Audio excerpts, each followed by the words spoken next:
from Fox News. Blue state judge attempts to stop Border Patrol from arresting suspected illegal immigrants without warrant. Border Patrol argues it's changed its procedures, making ruling irrelevant. This is a weird story. Deport her to the Crystals. A California judge, I believe it's a guy, isn't it? Oh. A California judge, but it's funny. No, actually, it is a woman. A California judge on Tuesday demanded Border Patrol agents allow people they think are living in the U.S. illegally to stay in the country unless authorities have a warrant or reason to believe the person may flee before they can get one. U.S. District Judge Jennifer L. Thurston ruled on Tuesday that CBP agents in the Eastern District of California cannot stop illegal immigrants without reasonable suspicion or deport them via voluntary departure unless that person is explained their rights and agrees to leave, according to a report from the AP. That's right. In California, they said that if CBP finds an illegal immigrant, they have to ask them politely to leave. And if the illegal immigrant says no, they can't do anything about it. But if they're an illegal immigrant, is that not reasonable suspicion? Yes. Okay, then how is she saying that? I can talk about this in detail. Number one, she doesn't have the authority to say that because she's a district judge. So district judges and immigration judges are two different things. The district judge is overseeing a lot of times criminal cases that have nothing to do with immigration. So when it comes to immigration, as an immigration enforcement officer, and there's only a couple agencies that have Title VIII authority, it's Homeland Security Investigations, HSI, ICE Enforcement Removal Operations, which are both under the umbrella of ICE. You got Border Patrol, and then you got Customs and Border Protection, CBP, OFO, blue uniform, and then Border Patrol is green uniform, both under Border Patrol, both under Customs and Border Protection. A little confusing. And then FBI has limited Title VIII, and so does CBP, Air Office of Air and Marine, AMO. Now, the reality is you can conduct something called an immigration inspection, right, where you're determining someone alienage. So if you live on the southwest border, if you're like, the Border Patrol checkpoints all over the place, and you go through, they say, of what country are you a citizen of, and you have to respond whether U.S. citizen or whatever. That's considered an immigration inspection and them determining your alienage. So an immigration officer can absolutely ask you, hey, what is your status in the United States? And if you don't want to tell them, they can actually fingerprint you and figure it out under the Department of Homeland Security Act. So this is another example of an overzealous district judge thinking they know what they're talking about. But when it comes to Title VIII authority, we can absolutely ask and determine alienage, and the judge can't say shit about that. The issue that we've got right now is that no matter what Trump does, they're claiming it's unconstitutional, despite the fact that universal injunctions and things like this are unconstitutional. Yeah. So what do you do? Okay. I was on Piers Morgan earlier, and Cenk Uygur was on, and Shri Thanedar. They're all saying everything he's doing is unconstitutional. He's doing all these unconstitutional things, and I'm like, so are Democrats. What does this mean? What does it matter? I got to be honest. I'm sitting here as a guy who reads the news all day, every day, watching Democrats scream that Trump is doing things that are unconstitutional while they do the exact same things, and I'm just like, for what purpose are we even debating it at this point? Yeah, and even this immigration thing, the habeas corpus is a whole other conversation. But when it comes to determining alienage or, hooking somebody up for being an illegal alien, that's 100% under the INA and Immigration Authority. A district judge has no say in that, unless it's criminal. But the thing is with immigration is a lot of these cases end up becoming administrative, which have nothing to do with the criminal court process. So, her saying this, you can go ahead and yap all you want. But at the end of the day, determining alienage is 100% within their right to do so if they're a Title VIII enforcement officer. We're looking at this potentiality of Trump may be suspending habeas corpus, which, again, it appears under Article 1. So the argument is that it's a congressional power. A legislative power, not an executive branch. And here's the other thing, too, I'll tell you. This is how they stop terrorists a lot of times. They're a little secret that nobody knows about. In these joint terrorism task forces, right, JTTFs that the FBI runs, HSI is one of their most important partners because a lot of the times the FBI can't gather enough evidence for actual material support of terrorism. So what they have to do a lot of the times is go the immigration route. And there's many different ways that you can go after someone, whether it's denaturalizing them if they're a U.S. citizen, getting their green card revoked for certain violations, or just getting them deported outright. That is how a lot of times these terrorist plots are thwarted, is through immigration enforcement. Why? Because immigration enforcement gives you way more latitude to get things done versus through the criminal court. We were reading an article from Matt Taibbi the other day about whether or not we're in a soft civil war. And he was talking about how 200 security officials and diplomats had written this letter saying it's time to mobilize to defend our way of life. And I see that, and I've been thinking about the population collapse quite a bit because I've been talking about it nonstop. Everybody listens knows. And I'm looking at the immigration thing, and I see it all together. And it's probably still surface level because I don't know everything that's going on. But it really does feel like there are two universes, two realities that are fighting. Both are completely aware of what the other represents.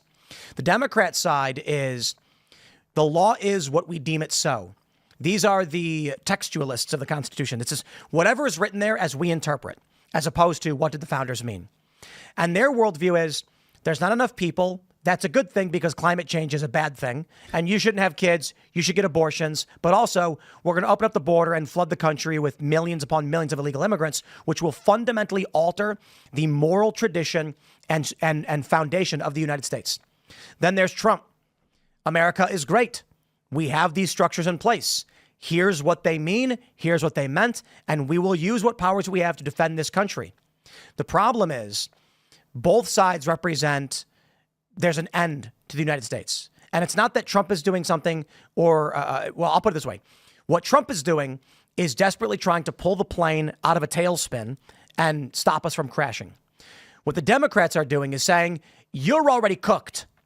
We're going to flood this country with people. Otherwise, the system crumbles anyway, and we're going to transform it into something else. It's going to be a global country for all people, multicultural with open borders. And Donald Trump is saying, keep America, America. But there's not enough people. So I bring this up because thinking about what this judge is doing. Okay, it's psychotic. Like, as you're mentioning, judge can't do that. Yeah, she doesn't even have the, yeah. This is not the first time we've seen a judge basically say, I can say and do whatever I want. I believe it was Judge Boasberg who said that he had equal powers to the president. Insane. Absolutely does not. It's absolutely untrue. But they don't care. And so the issue is, whatever's going to happen, you've got two distinct worldviews that want control of this country, and they are headed for a collision course, whatever that means. And the other thing too, right, is like, so, and we were talking about this earlier, like the problem with a lot of these liberals and these Democrats is like they're trying to paint Trump as like some crazy fascist or whatever because XYZ. Like the perfect example went down in Minnesota or Milwaukee, wherever it was, with this judge that tried to block these agents from arresting this guy that was illegally here, right? I saw every big left-wing political commentator, so this is fascism, look at this, Trump is arresting judges, blah, blah, blah. But the reality is that judge broke the law. I mean, if we're going to go through it, that illegal alien that was there, and I'll go through this nice and factual so everyone understands, and I literally can debate any liberal on this because they don't know immigration law and they're stupid. It's very simple. Yeah, let's go through this because every single one of them gave this same exact talking point. He's arresting judges now. This is fascism. Okay, here are the facts. This guy was arrested back in 2013. I think Flores Ruiz is his last name. He was arrested back in 2013. He was arrested in Nogales, Arizona, right on the border. He was brought in. He got caught. Border Patrol gave him what's called an expedited removal, ER. That is good because they get deported within 2 weeks. They don't really see an immigration judge because they got caught on the load. They're not supposed to be here, inadmissible, boom. So that means he can't come to the United States. He comes back in again. He gets caught. He gets arrested for domestic violence, and he goes to see the judge. Immigration obviously is aware of this. Maybe there was a detainer put, whatever, but they know that he's here illegally and he's there. He's Real at the quick. court thing. Yeah. Was the victim a man or a woman? I think it was his girlfriend or wife. Okay. Misdemeanor domestic violence, basically. On Fox, they said he beat a man. Okay. But then a separate time, they said that there were two female witnesses there seeking justice. So Okay. I know it was a misdemeanor crime of DV, either or. So people are getting mad, right, saying, oh, well, because then what happens is this is very important. So the agents go to the courthouse and they are talking with the bailiffs. Hey, look, we're here to effectuate an arrest. This guy's coming here, etc. The guys say, okay, cool, whatever. Now they're giving a courtesy by even saying why they're there. They don't need to tell them why they're there, but they go ahead and they say there. Then they wait outside the courtroom. The defense attorney comes out, and I read this all in a criminal complaint. The defense attorney comes out, sees them. Obviously, cops look like cops. Hey, these guys are probably feds. They're here to pick this guy up. So she goes and tells the judge. Judge comes out angry, tells him, hey, what are you guys here for? The deportation officer is an idiot. He goes, oh, yeah, I'm here to pick up this guy. Do you have a judicial warrant? That's irrelevant. This guy's illegally here. He's ordered deported by a judge. He's not supposed to be here. He was expedited removed. Whatever. So she takes him to another judge's chambers, the chief judge, while she has her hearing. Luckily, the DEA agent that was there, that was a part of this arrest task force, is sitting on the bench. They didn't identify him. So he has eyes on the guy. When the guy finishes his court appearance, Flores Ruiz, the judge takes him through her chambers, which is something that you never do, right? No one goes to the judge's chambers except for agents a lot of times, her and her staff. She takes him through her chambers and then goes outside the side. Now, the DEA agent sees this and he tells the other guys, hey, just so you guys know why you guys are wasting your time in this other judge's chambers because he's trying to call his boss and stuff, why he's there, explaining himself for no reason. The guy gets an elevator with his defense attorney. They're talking to each other in Spanish. DEA agent is there listening. They don't know he's an agent. They get outside. He's telling the guys, hey, come outside. He's out. He's out. So they go out and they identify themselves. Foot chase ensues. They go and grab him. Now, here's the problem. The reason why they go to the courthouse to do this stuff is because they know it's sanitary. They know he doesn't have a gun. He doesn't have a weapon. It's a safe place to effectuate the arrest. We do it all the time. I used to do it all the time, right? So when this judge purposely took them around the side, didn't let them, be there and make their lawful arrest that they were supposed to make, she obviously obstructed them. And I would argue 8 U.S.C. 3024, anyone could look this up. There's a substatute in there which, entices or enables aliens to stay in the country illegally. Now, here's the other thing. For people say, due process. He shouldn't even have been here in the fucking first place to be able to commit that domestic violence. So there is no due process for him because he was ordered removed. There's another question for a federal, outside of immigration, in that this is a man facing criminal charges. Yep. Ignore immigration. Let's say a guy, an American-born guy, his name's Cletus, and he mercilessly beat his wife. Mm-hmm. And he comes into court, and his wife is there with her, mom, and they're crying, and they're like, look what he did to her. And the judge goes, I'm going to sneak you out of here. And then takes this guy accused of mercilessly beating his wife, shuffles him out the back door and says, run for it. Yeah. Yeah, that's a crime too. Yeah, it is. So outside of immigration, there should be other federal charges on this. And the thing is, like with these guys, they're being really nice, very polite. Because I get it. You're there in a state court. You're there to conduct an arrest. You don't want to create problems. You kind of want to be able to do this later on in the future.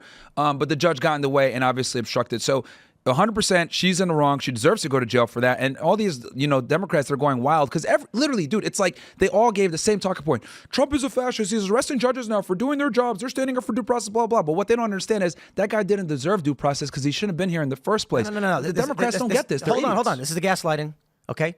I was so pissed. I was like, I saw this. Everybody gets their due process. Yeah. Due process does not mean criminal trial.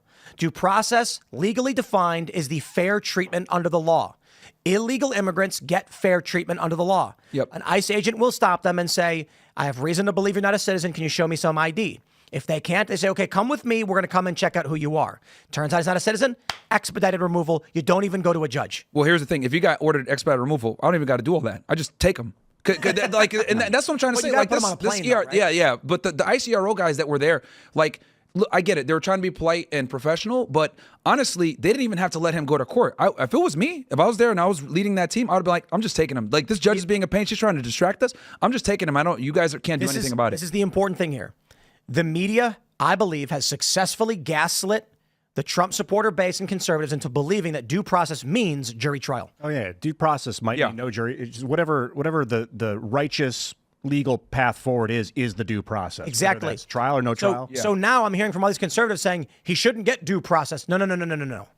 No, they should all get due process. What is fair to someone who illegally entered the country for us to quickly send them back? Honestly, his due process is you're under arrest for being here illegally. That's his due process because he's already been removed. And like, again, this is why, and I don't blame people for not understanding this stuff because immigration law is very nuanced and complicated. So unless you worked in it, you're not going to know this stuff. But the reality is, like, for all these liberal talking heads, like, they don't know what they're talking about. And I could debate any of them on this. Like, the guy shouldn't even have been in the courtroom in the first place and gotten this due process that they're crying about. Shouldn't have been here, was ordered removed, got an expedited removal, cooked. I'd argue if a dude attacked a police officer with a gun and was threatening and going to shoot and kill the police officer, and the police officer shoots and kills the guy got his due process.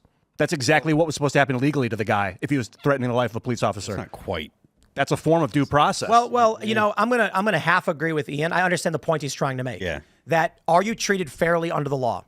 And if you're a dude who's threatening to murder a cop and the cop, seeing a threat to his life, defends himself, you were treated fairly under the law. It's a tragedy, but you created that circumstance. Yeah. Nope. And I also want to say here too, it's very important and again, I'm speaking about this in immigration. This is why, like, when it comes to like the anti-Semitism stuff, that's a bit different because these people were legally here and they're kind of using some nuanced laws to try to justify removing them. But with these other individuals, like this guy Ruiz or whatever, like, he was literally removed and an immigration judge already deemed them as like, you have what's called a final order of deportation, which means you don't even get to get like, you're cooked. Like, you get deported anytime an immigration enforcement officer encounters you. So that's kind of what it comes down to. But the problem is that since so few law enforcement actually have Title VIII authority or even understand it, they can't enforce it properly, or they try to stay away from it, which is why so many people go to places like Denver or these blue states because they won't even bother asking. And even if they know that they're illegal, they won't even try to call ICE or they won't hold detainers or any of this stuff, which is a big reason why we're in this problem in the first place, where these law enforcement agencies are scared to even touch Title VIII. we're coming up on the age of people thinking that it's okay. Because I think law doesn't mean good. You might have evil laws. The people that hid the Jews from the Nazis, for instance, might have been doing a righteous move, even though it was illegal. So you're going to see this conversation about, is it righteous to break these laws, to harbor illegal aliens? That's going to be the big conversation in the next 4 years. It's already the conversation that's being had. There are people that are. There was I don't know if it was a senator or a congressman that was saying that it's the moral thing to do. The judge that was hiding the illegal immigrant, that he was doing something illegal, but it was the moral thing to do. They're already making those arguments. Well, that is deeply runs through me as well, because I don't always adhere to the law. If it's an evil law, you have a moral, righteous duty to defy the law. No, it's not a moral thing to hide someone that has come here illegally. That's immoral. Because think about this though. What if the laws get changed and now it's illegal for some other thing that's like that really shouldn't be illegal? You could come up with all kinds of hypotheticals, but the fact of the matter is, the people that have come here illegally, the intent is to dilute the voting power of the existing American citizens. It is not moral to allow them to stay and harm the American people by making their vote have less power. And there's also a very illicit industry that literally runs off of this. It's called at USC 3024. It covers human smuggling and also harboring. Like, there's stash house operators all over the country that literally hold groups of illegal aliens there, and get paid a lot of money to hold them there. It's almost like it's actually more lucrative than drugs in a lot of ways. Yeah, because you can when it comes to a child that's being sex trafficked, that child can be raped 10 times a day, as opposed to you sell whatever.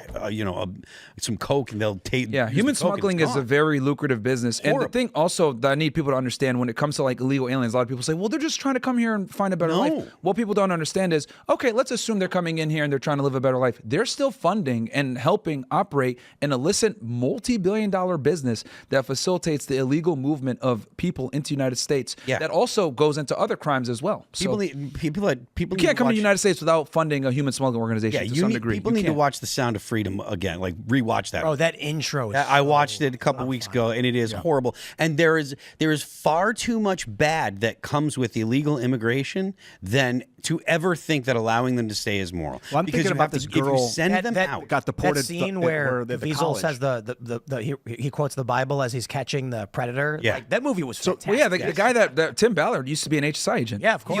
He left a long time ago. It changed a lot since he's been on the job. But he used to literally be, I think, out of our Arizona office back in the day.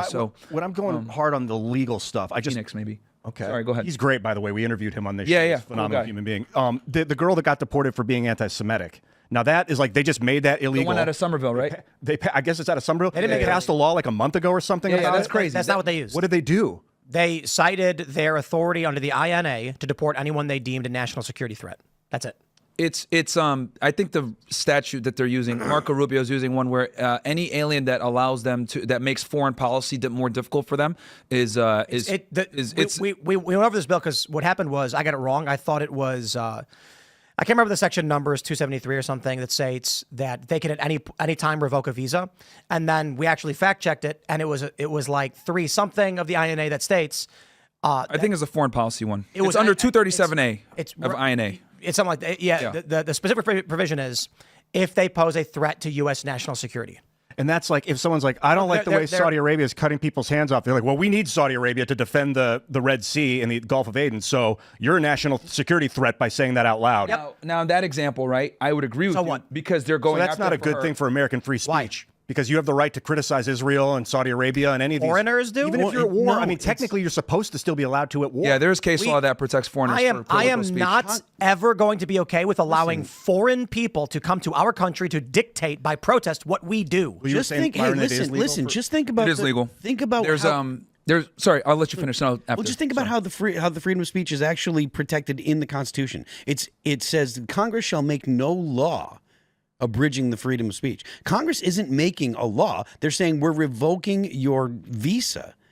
Because of a law that's already on the books. No, not law. There's no law. Hold on. We got to clarify that because the interpretation of the First Amendment extends well beyond making a law. But that's fine, fair enough. But what's being done is revocation of visa, and the Secretary of State can revoke for a bunch of different reasons. But I want to say, like, I hear what you're saying. I don't care. The idea that we'd be like, By all means, come to the United States. It's a privilege to be here, not a right. Enjoy our luxurious economy and and all these wonderful things. And then you go, I am now going to protest against you. I'd say, get out of my house. Yeah. Well, here's the thing. It's not that they're protesting. It's because they're protesting against Israel. Like this girl, for example, that we're referring to, it was a Turkish girl. I She get got it. arrested by like 7 ICE agents, by the way, up in Somerville, Massachusetts. I think she goes to Tufts. She got arrested for writing an op-ed that was critical of Israel. She didn't mention anything about Hamas. She literally just talked about boycotts and how she doesn't like Israel and how they're killing people. And she got arrested for that. And I think that is a problem. And the U.S. Even though she's not a U.S. citizen. So we had this guy, Pisco Liddy. We were debating this. And I asked him, is U.S. foreign policy aligned with Israel? A lot of the times it is, or we try to force it to be. It is. For their benefit, I yeah. mean, surface level it is. Yeah, Okay. for sure. Is it a threat to our foreign policy to allow college students to come in and start proselytizing, advocating, or protesting against one of our allies in the Middle East? It's a threat to Israel, not to us, It's a threat to our foreign policy. which is dictated by Israel. Which, I mean, if you want to make that The argument point is simply this. We can get into the deep nuances, but that's not what matters. What matters is it's legal under the law. I understand what you're saying. It's selective enforcement, and I'm not a fan of that. Yeah. Like, just because some chick wrote an article, they're saying get out. Oh, come on. There's a lot of articles written by a lot of people who are against our, like, how many people have been deported because they're critical of the war in Ukraine? They came over here on a visa and then said we shouldn't be funding or being involved. They're not getting deported. So Yeah, they're not, yeah. Look what happened to clearly is- Gonzalo Lira in Ukraine criticizing the Ukrainian he government. got killed. He got killed. Yeah. The point Rest in I'm peace. making is, if somebody came into my house, Sure. and they knocked on my door and said, "Hey, I see that you guys are having a pizza party. Can I come in?" I'd say, you know what? You pitch in for the pizza. You can have some pizza and hang out with us, but you're not one of our roommates, so just be nice. They walk in, kick their shoes off, sit down, and then look at one of my roommates in the face and say, "That guy is a disgusting piece." I'd be like, "Get out of my house. You're a guest here. You have no right to come in here and say these things." Thanks for checking out this clip from Timcast IRL. Make sure to watch the show live Monday through Friday at 8 p.m. Subscribe to this channel, and we will see you all there.